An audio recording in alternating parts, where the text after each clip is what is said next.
Yes, and thank everyone for coming. And so this is meant to be a sort of introduction to queer theory, which makes me a slight bit nervous because I would assume there are varying levels of familiarity with queer theory already in the audience. So I don't want to insult anyone's intelligence if I sort of review concepts that people are already quite conversant in. So I'll try to move through at a decent pace, because I really want the question and answer period to be sort of anything you want to discuss. So there's perhaps an aspect of queer theory, an issue in it that I haven't addressed at all in the lecture, but you want to talk about it in the Q&A, and I'm very, very happy to do that. And yeah, so I've come from the University of Edinburgh, where I teach, but I live in Newcastle. I always feel like I have to say that so no one thinks that I don't want to be an Edinburgh imposter in terms of where I'm from. So yeah, let's just jump right in. So I'll move to the next slide. I have, is it Anna helping me with the slides? I can't see because, so when we're talking about queer theory, and I very much couch this as my version of queer theory in the sense that like I'm prioritizing certain concepts over others in an introductory fashion. But for me, probably the most foundational element of queer theory is the idea of social norms, right? These norms that dictate behavior, dress, presentation, the way we speak, the way we identify, right? We have a lot of social norms. And what I have on the slide is the idea of the hegemony of norms. And when I use the word hegemony, I'm using it in a very particular sense that comes out of a cultural studies tradition. And because I could just write the domination of norms, right? So why do I write the word hegemony? Because the word hegemony in cultural studies underscores the fact that we all participate in this system of norms, right? Including even people who are oppressed by those norms, people who might even be the targets of certain kinds of norms, at some level are forced into giving their consent to the norms, to participating in the norms in ways that reinforce them. So when I use the word hegemony, what I'm inviting us to do is to think about the way that there's a culture that's built around a norm and the way that many, many people participate in the reproduction of that norm. Because so many social norms would fail if they were simply a question of domination. If it were simply a question of imposing them, well, the system that imposes would become very quickly exhausted by the imposition. So power, in a kind of sense that Foucault would talk about it, works best when people are participating in the imposition of the norm. That's what I mean by hegemony. Queer, then, the word queer, names the anti-normative. It's the thing that works against the norm or falls outside the norm to varying degrees, right? Queer does not necessarily have to mean the opposite of a norm. It can be anything that falls into a frictional relationship with a norm. It can sit very minorly outside of a norm. And there's nothing necessarily about the word queer that implies that it's critical of the norm. In her book, Bodies That Matter, Judith Butler makes this distinction between queer and critically queer, and I think it's an important distinction. There are many things that are queer in the sense that they fall outside of a norm, but that doesn't necessarily mean that falling outside becomes the occasion of a critique. Right? In fact, it could be the occasion of something very different. It could be shame, it could be anger, it could be internalized homophobia, right? So the mere fact that something is queer does not necessarily imply that it will undermine a norm or criticize a norm, right? So that's an important distinction. Sometimes queer can become critical, but that's a question of politics, right? That's not automatic in the word queer. So where does the word queer come from? Well, I very much work out of an American context. I'm from the United States originally. And the word queer in the United States really starts to get used by LGBT people in the 1980s as a response to the HIV/AIDS crisis, right? So up until that point, the word queer had a very negative history to it, right? It was used as a pejorative. It was used as an insult against gay people, right? So queer was negative. But many activists in the United States who were trying to draw attention to the plight of HIV/AIDS decided to reclaim the word. They said, we're going to take this word that has been maligned, that has been turned into an insult, and we are going to make it the foundation of a protest demanding that the government pay attention to us and pay attention to this epidemic that is killing us in unprecedented numbers.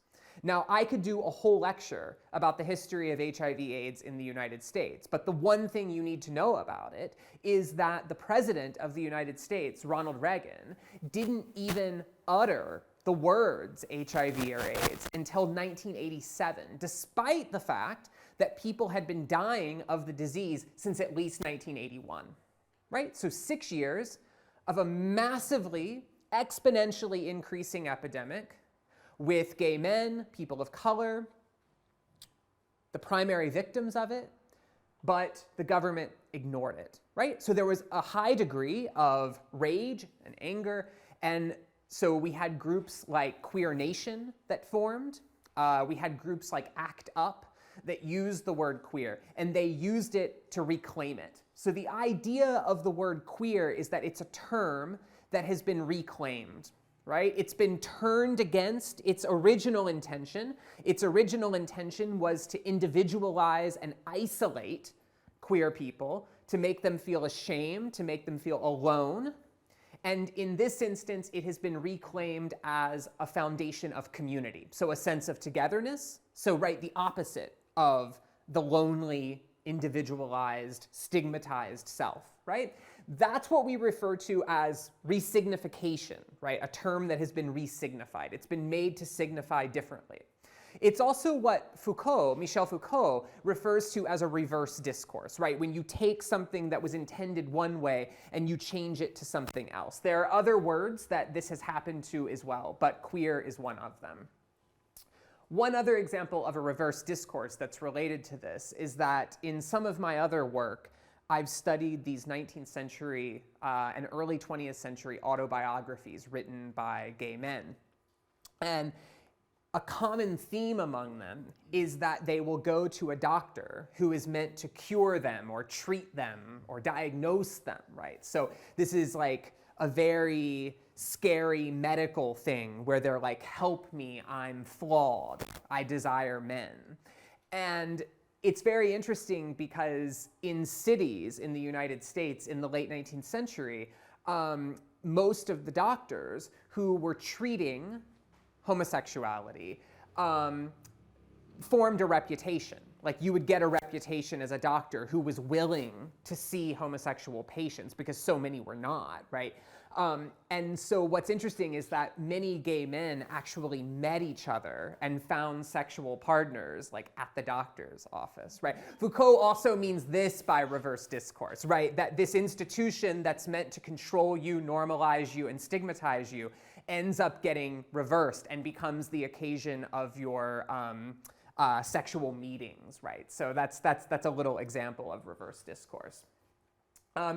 It's really important to know, and I mean, I think probably most people in the room do know this, right? That when we say the word queer, it's not the same as LGBT+. This is the word that Scotland uses, LGBT+. I realize there are many versions of this acronym. We could talk about them all night, but I just have used this because it's the one that they use in Scotland, LGBT+. But queer does not mean LGBT+, and we'll talk more about why that is, but at its core, it's because queer is meant to question these kinds of labels like LGBT. It's not meant to overthrow them or discard them or think that they're invaluable, but queer is meant to think about the ways that these categories have a very mixed history, right? Because some of these categories of sexual identity actually come out of a history of trying to exterminate queerness, control queerness, medicalize queerness, right? So the terminology LGBT is quite compromised in its roots.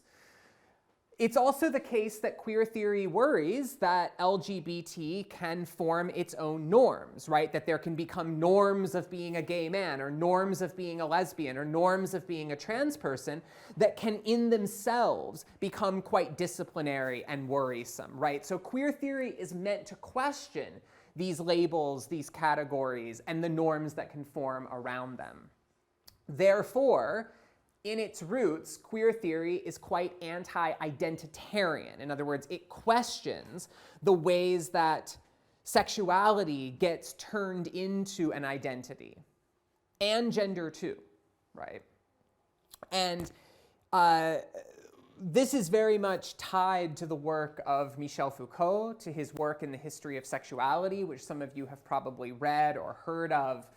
And you know, Foucault's work is so important and so complicated, but to boil it down to, I think, its most essential question, Foucault asks why it is that we started to think about sexuality as a facet of our identity, as a part of our identity. Foucault asks, why is it that we, sometime in the late 18th or 19th century, began to connect sexuality to a question of truth and knowledge? In other words, your sexuality is now something that I can know about you, it defines you, and it's a kind of stable truth about you that I can isolate and use to read you as a person.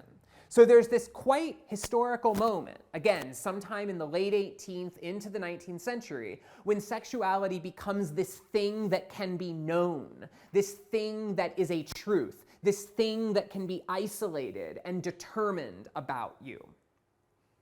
That didn't happen before that. As Foucault points out in the history of sexuality, for most of written history, sexuality was something that you did, not something that you are, right? It's only in modern times that sexuality becomes tied to this question of a stable identity.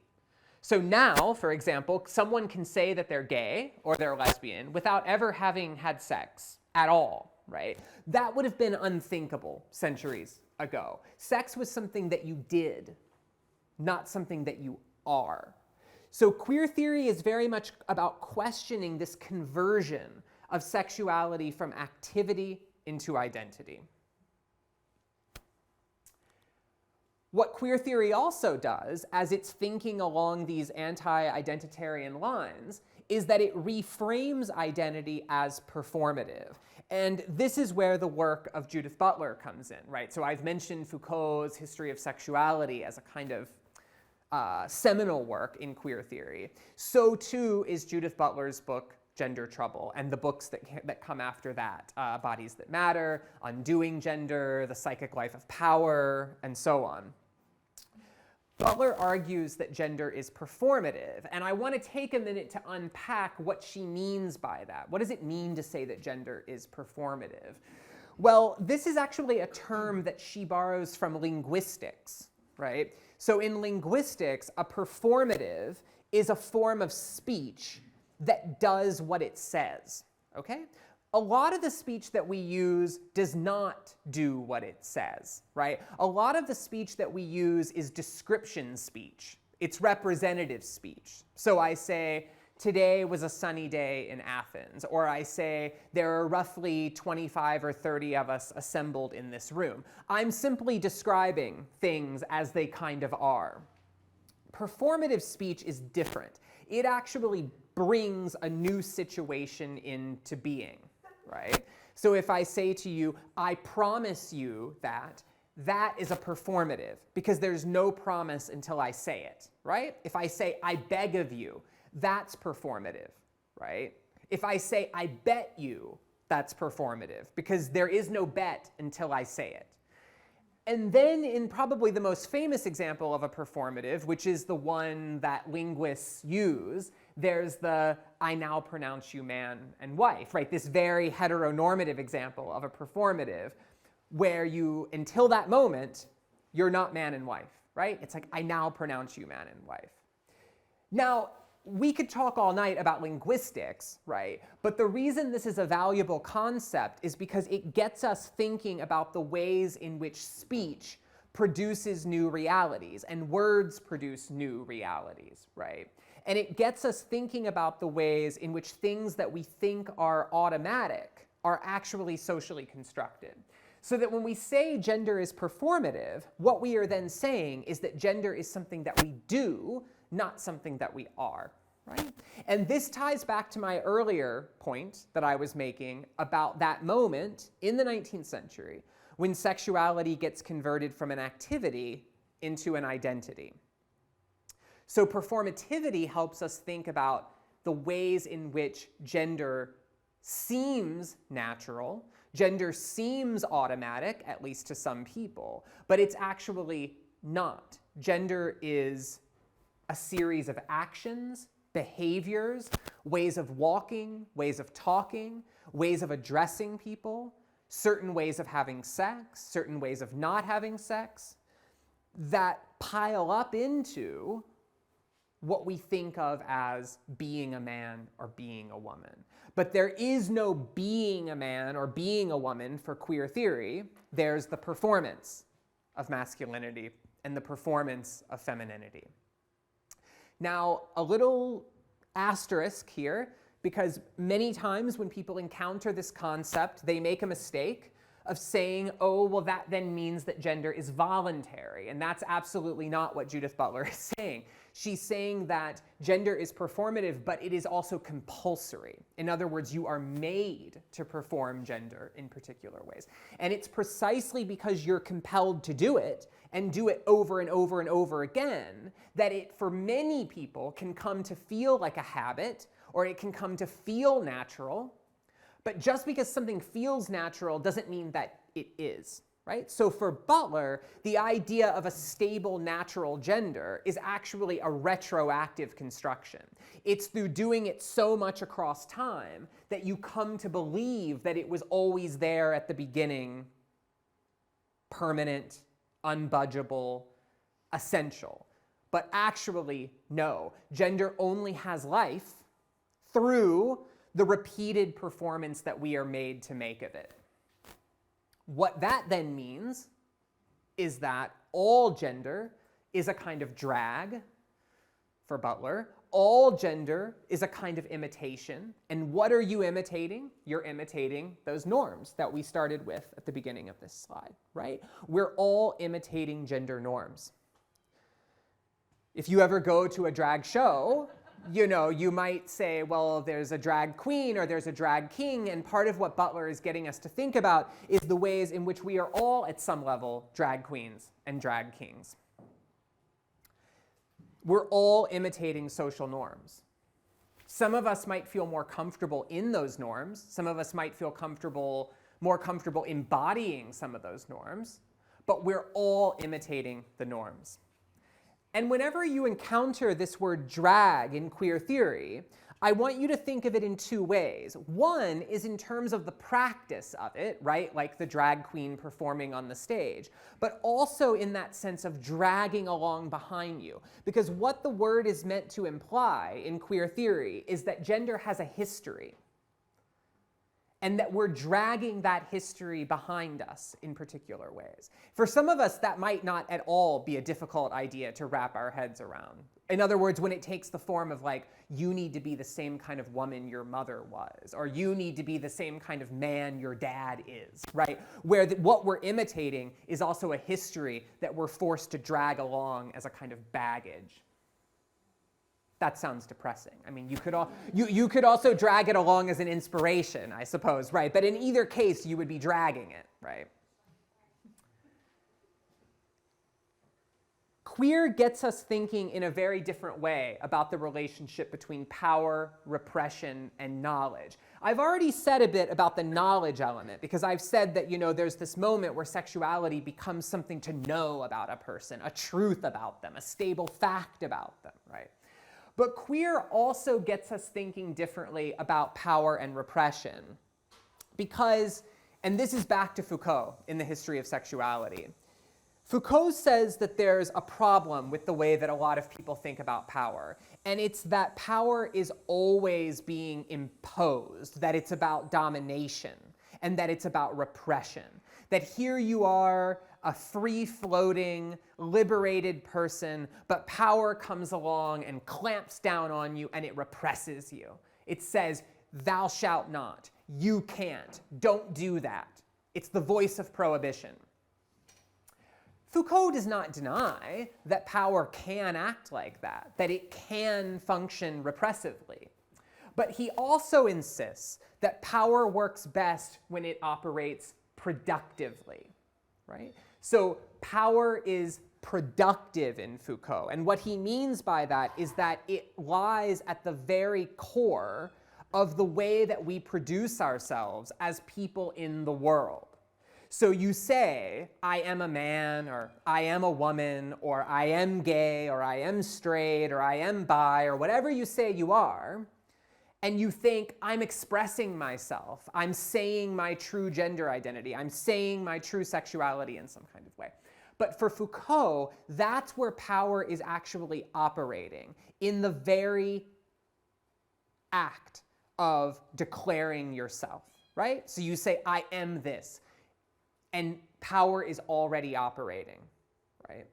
To give an example of this, and Judith Butler writes a lot about this, right?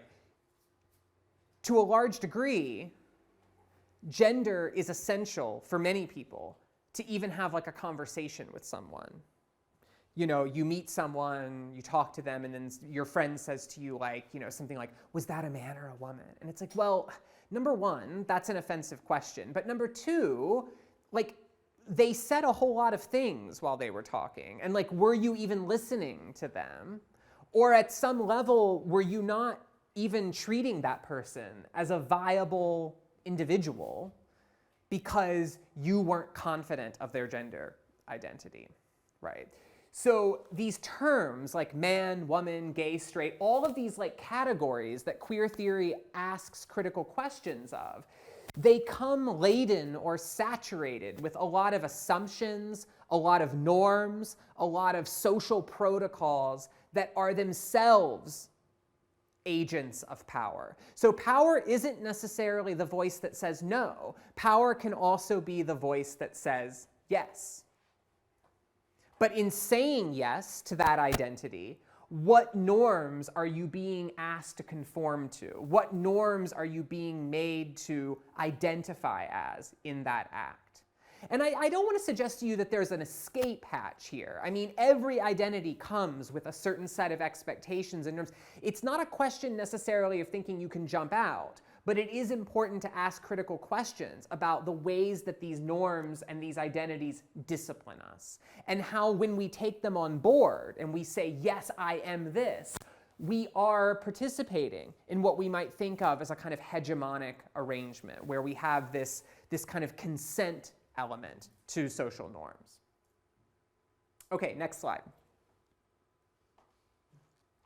In preparing this intro for today, I drew from three sources, really. Well, four. One is Foucault's History of Sexuality, which I've already mentioned. Another is Judith Butler's Gender Trouble, which I've also mentioned. And then there are two more. One is Eve Sedgwick's book, Epistemology of the Closet, from the early 90s. And the other is an essay that Lauren Berlant and Michael Warner co-wrote in the 90s called Sex in Public. The quotes on this slide come from Berlant and Warner's Sex in Public, which is a very interesting essay that I highly recommend. And I'm just highlighting a few elements from it right now. Because I've sort of been defining queer as a word, as a concept, as being anti-normative, as lying in a frictional relationship with norms. But queer, of course, also refers to a culture, right? There's such a thing as queer culture. To go back to that idea of reverse discourse, the very institutions that were meant to exterminate queerness or control it also became the occasions for people to meet each other and form their own communities, right? Communities that were antagonistic to social norms, or the activist communities that formed in the wake of HIV/AIDS. And Berlant and Warner argue that every cultural form, be it a novel or an after-hours club, or even a kind of discussion of queer theory that we're having right now, indexes a virtual social world. And so they're wanting us to think about queer culture in this very broad sense, right? That when we think about what opposing a social norm means, or that when we think about what imagining a different world means, it doesn't have to always be something radically different. It could happen in a classroom, it could happen in an after-hours club, it could be in a novel that you're reading. An imaginative space where heteronormativity is not necessarily taken for granted. I like the yeah. They argue, and I'll read straight from the quote here, queer and other insurgents have long striven, often dangerously or scandalously, to cultivate what good folks used to call criminal intimacies. We have developed relations and narratives that are only recognized as intimate in queer culture. Girlfriends, gal pals, fuck buddies, tricks.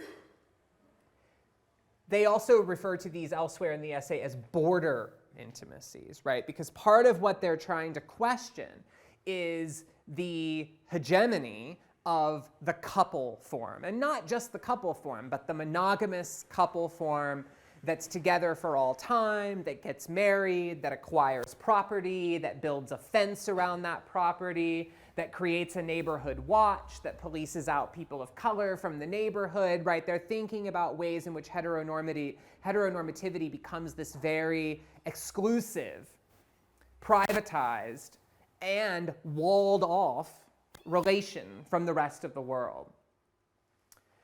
And so they're thinking about the ways in which queer culture has allowed for a more expansive sense of intimacy that can include one-night stands, fuck buddies, friends from the community, relationships that are as not just as valid, but as equally as important as the monogamous coupled relationship, right?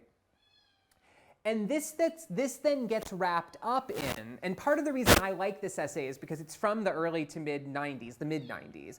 So it's over 20 years old, and yet it's a very prescient essay because it's already starting to worry in a very intense fashion about what people now call homonormativity, right? The ways in which homosexuality can mimic heteronormativity so that everything remains the same, except that instead of a man and a woman, you have two men or you have two women, right? Where the emphasis on property and security and monogamy and privatized accumulation of wealth all remains the same, right? This is a very alive issue in the United States right now because we have a man running for president, Pete Buttigieg, who's polling quite well. He's sort of making a rise up in the polls. And he's become, in many ways, like the face of homonormativity. He's a gay man. He's married to his partner, whose name is, it is funny in a way. His partner's name is Chasten, like the word chaste, right? It's almost staggeringly kind of homonormative in a way.